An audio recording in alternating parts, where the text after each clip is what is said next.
The Smash Club at the University of Minnesota is one of the largest student groups on campus. With over 600 members and counting, every Tuesday from 4 to 9 p.m., they host a Super Smash Bros. Tournament that brings together players, spectators, and friends. It's a space where students unwind, compete, and build community. Well, while the fun is thriving, rising prices for consoles, games, and services are putting pressure on students' budgets. With the rumored Nintendo Switch on the way, some are asking, is gaming becoming too expensive to remain the affordable hobby many students enjoy? Smash Club is the main form of gaming that I partake in, and it's probably like the biggest influence. I think that video gaming is it's a hobby of mine that I care very much about. When I'm not playing video games, I am often thinking about them. A lot of other events for Smash, they tend to cost money. Our club is free to attend. You can hang out and chill, and you can play the game and interact with people. So we get a lot of people even from outside of like the U of M. When I hear the Smash Club making gaming more accessible to others, well, they're doing a great thing by making the attendance free. It's a free event, so I've talked to a lot of people who are like, I like this game, but I'm not really looking to go out and spend a bunch of money and then lose a couple games and go home.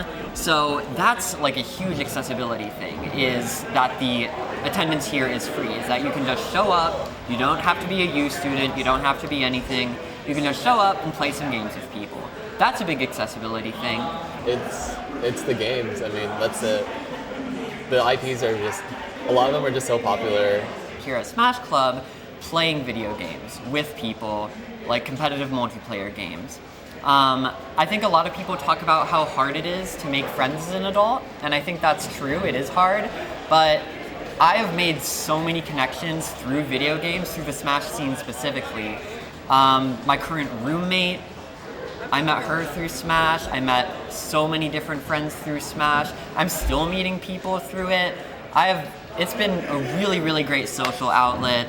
And the people that you meet there tend to also be into video games or into other nerd stuff like anime or whatever. So tends to be a lot of common ground. It's a great place to make friends. There's the competitive aspect to it. I love it.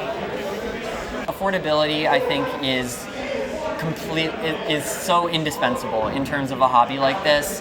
There are going to be people who are more casually into video games. There are going to be kids that are going to ask their parents, buy me Mario Kart World, and the parents are going to look at it and look at the economy and say, that is $80. I'm sorry, we're getting you Donkey Kong Bonanza for $10 less.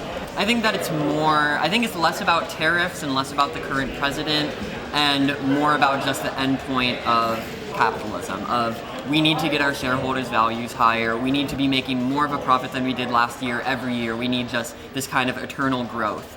If we end up just keep having the cost of everything rise and minimum wage doesn't increase and the cost of food keeps going up, cost of housing, then I would definitely expect a lot more people to just turn to some other hobby, or even for video games, to turn to things that are pretty inexpensive. To be honest, I don't even buy games unless they're on sale these days. A lot of it is just, why buy a game when I could just play the game that I already own?